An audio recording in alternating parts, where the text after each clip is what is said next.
ஓம்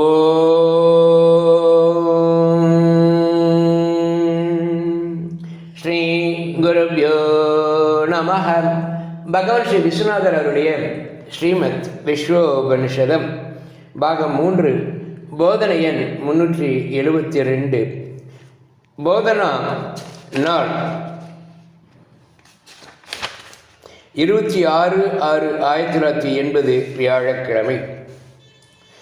பிறர் முன்னிலையில் செய்யாத, செய்ய தயக்கப்பட்டு நடக்கும் கர்மா குற்றமுடையது என்று தனது அந்தராத்மா உள்ளம் சொல்லுகிறது என்பதற்கு சான்று. பிறரை மறைத்து செய்யப்படும் இக்கர்மமும் தன்னை கீழ்ப்படுத்துவதும் குற்றமுடையதுமே ஆகும். அதனாலேயே மறைக்கப்படுகிறது.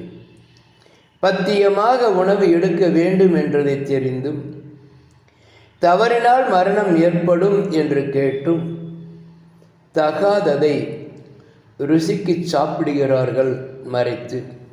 இது போலவே விஷய முயற்சி. குற்றவாளி போலீஸ்காரனை கண்டால் மறைகிறது. அதுபோல காரிய லாபத்திற்காக கோபிப்போல் விவேகிகளை கண்டால் வெட்கப்பட்டு மறைகிறது. ஓம் சாந்தி சாந்தி சாந்தி.